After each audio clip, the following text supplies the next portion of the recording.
we have to acknowledge the patient's ability for autonomy, to rule for himself. That patient that says, I want a bloodless operation. That patient that says, stop the morphine, stop the chemotherapy, stop the radiotherapy, I do not want any treatment. That woman with the 2 small children who has breast cancer in an advanced development already, that says, I do not want any treatment. Let the disease go its ways. Let it follow its the pathological course way. And you know for a fact, the patient is going to die. She has 2 small children. Can you see how you know of better that do no harm? You think of this person in her family community. She's part of a family. They have 2 small children. If you're not going to do chemotherapy or at least radiotherapy for that mama carcinoma, that patient is going to die within a year, leaving behind 2 small children. But if the patient wants to rule for herself and say autonomously, I don't want any treatment, we cannot force the patient to do that. I had the other day a student phoned me from one of the wards saying that they're sitting with a sister, what should we do now, because the sister are also on with ends.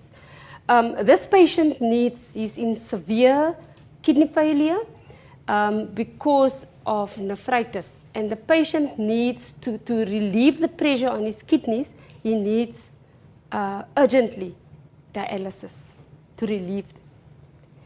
And this patient's mother died while on dialysis. So can you see the connection that he made? It's not, in any case, it's not worthwhile. And the doctors were arguing with the patient. They got the priest in, they got the family, and the patient just said, I know it's not going to work. I'm not going to expose my body to all of this.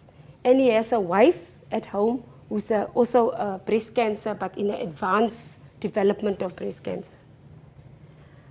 I honestly didn't know what to tell this child, because she said, sister, he can still be better, although sick, to support his wife. She needs him. He just felt, leave me. And he was already so oedematous, he was swollen up, and the sarxus oedema, severe oedema, because of his kidneys that are not functioning properly. He just refused, point blank, to receive dialysis. And the patient ultimately died. In 3-4 days, the patient wasn't there anymore. And this had a very big impact on my student. It was so bad that I had to refer to employment assistance because she couldn't take it, and the best of 2 evils. And the patient made the choice, autonomy rules. Yeah, he had to write down and say, I refuse to blah, blah, blah, blah, blah. But at the end of the day, he had the right to rule for himself. We had the situation a year or so ago where a woman came in with breast cancer, where she had herbs and it smelled like methylated spirits, swabs stuffed into the breast, where the tumor actually, it started to become septic, and it opened up and there was a draining wound. And when she came to the hospital, she was on the last. It was so offensive. And what was the purpose? She went to a traditional healer. Can we say to her, how could you? No, it's her belief system. It's her belief system.